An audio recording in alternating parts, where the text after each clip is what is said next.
everyone, welcome back to the Education Exploration Hub. I'm Sophia, and as always, I'm here with Dylan. Hey explorers, ready to make your English smoother and more natural today? Today we're breaking down 3 small words that create big confusion: be, been, and being. The tiny trio that causes massive headaches. Exactly. We use them constantly when we talk about feelings, experiences, and what's happening right now. But choosing the right one, that's where things get tricky. So today, we're not just talking grammar rules. We're talking about how these words help you express real emotions: stress, happiness, frustration, confidence. Before we jump in, quick favor. If these lessons help you while you're commuting, relaxing, or practicing English, tap subscribe. And hit like if you enjoy this episode. It helps us know what's working for you. All right, let's get into it. Okay, Sophia, let's start simple. What exactly is be? Be is the base form of the verb. Think of it as the original version. We use it after modal verbs like can, must, will, should, and to. Like I want to be successful. Perfect. Or you must be careful. So be usually talks about possibility, obligation, or desire. Exactly. It often describes a state you want or need. It feels forward-looking. So when I say I hope to be more patient, I'm talking about the future version of myself. Yes. Now let's move to been. This is the past participle, and it works with have, has, or had. So it lives in perfect tenses. Right. Been connects the past to the present. It often talks about experience or duration. For example, I have been to London. That's experience. And I have been working all day. That's duration. The action started earlier and continues until now. You can almost feel the tiredness in that sentence. Exactly. Grammar carries emotion.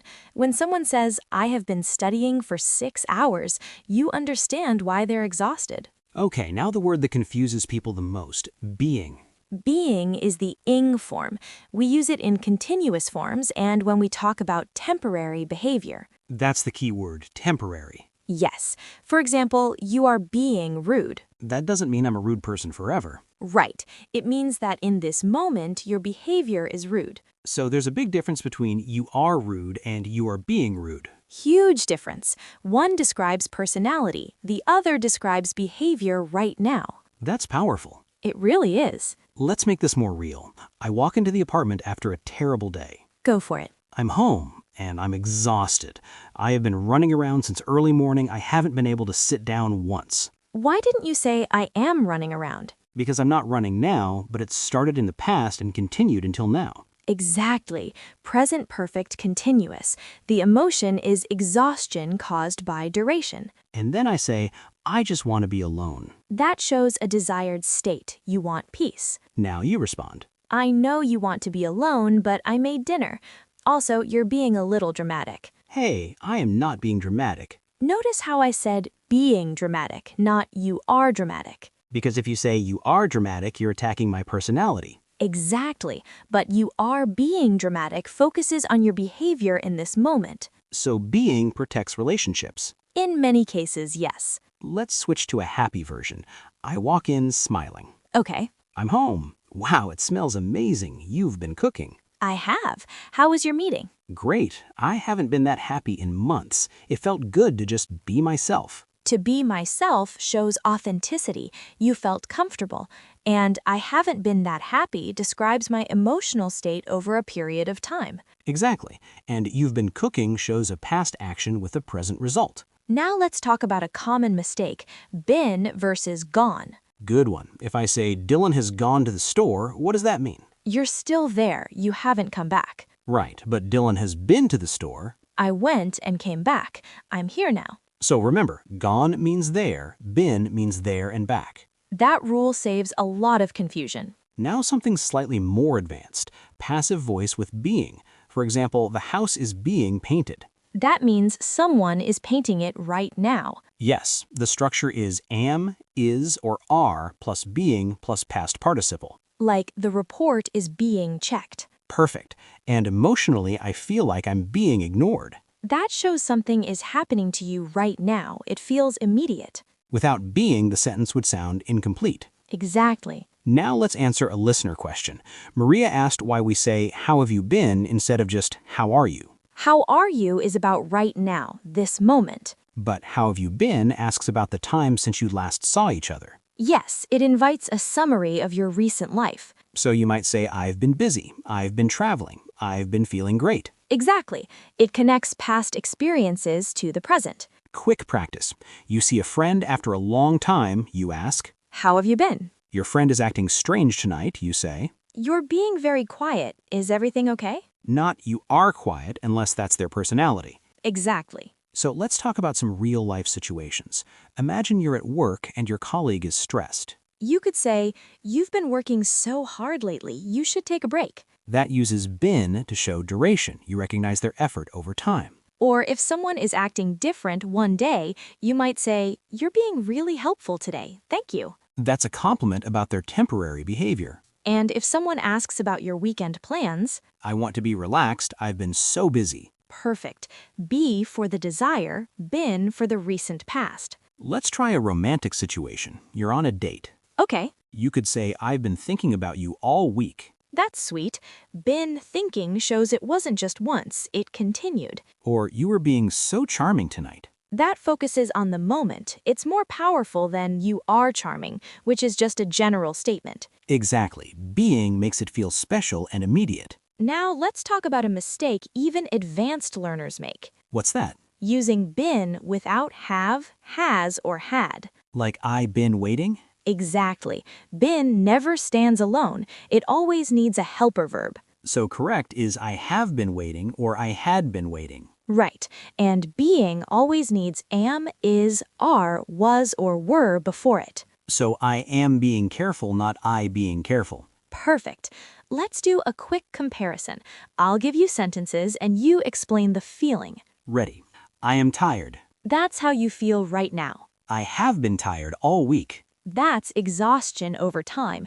It sounds worse. I am being lazy today. That's a choice you're making today. It's not who you normally are. I want to be lazy. That's a wish. You're not lazy yet. See how each one creates a different feeling? That's the beauty of these small words. They carry emotional weight. Let's practice with emotions.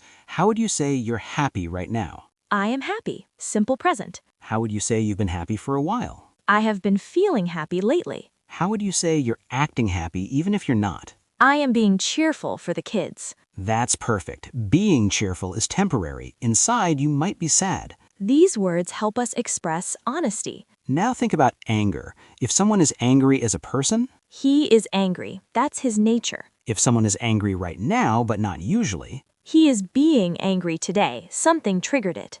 big difference. Huge. Let's talk about confidence. How would you encourage someone? You just need to be confident. That's advice about a state to achieve. Or, you have been so confident lately. I see the change. That acknowledges progress. Or, during a presentation, you are being very clear and confident. That's immediate feedback about their performance right now. Exactly. Now let's talk about love and relationships. How would you express deep love? I have been in love with you for years. Beautiful. Duration and emotion together. Or, you are being so understanding today. I really appreciate it. That notices their effort in the moment. And I want to be with you forever. That's future hope and desire. See how all three forms express different shades of love? Grammar is romantic. Who knew? Let's do a few more real examples. At the doctor's office. I have been feeling pain here for weeks. That helps the doctor understand duration. I am being careful with my diet. Temporary behavior change. I want to be healthy. Future goal. At work with the boss. I have been working on this project since Monday. Shows effort over time. I am being very thorough with the details. Shows current careful behavior. I will be ready by Friday. Future promise. With friends making plans. I have been wanting to see that movie. Ongoing desire. I am being honest. I don't really want to go out tonight. Current honesty about feelings. Let's be spontaneous this weekend. Future plan. This is so practical. That's the point. Grammar isn't just for tests, it's for life. Now let's answer another common question. When do we use being after prepositions? Great question.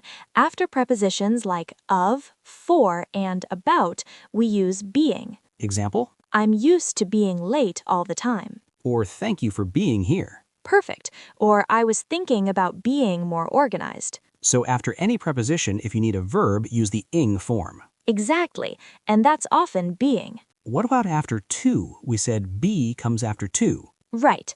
I want to be, not I want to being. So to plus base form. Always. But prepositions plus being. Yes, I'm used to being alone.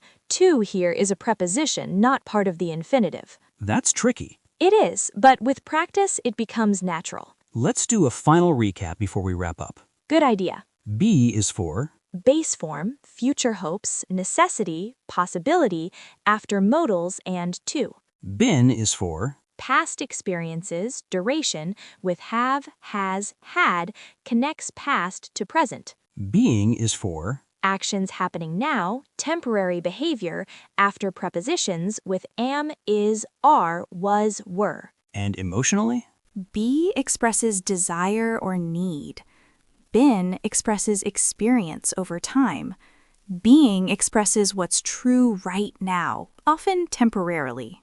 So if you've been learning English for months, You say, I have been learning English. if you're learning right now, I am learning English, or I am being a good student today.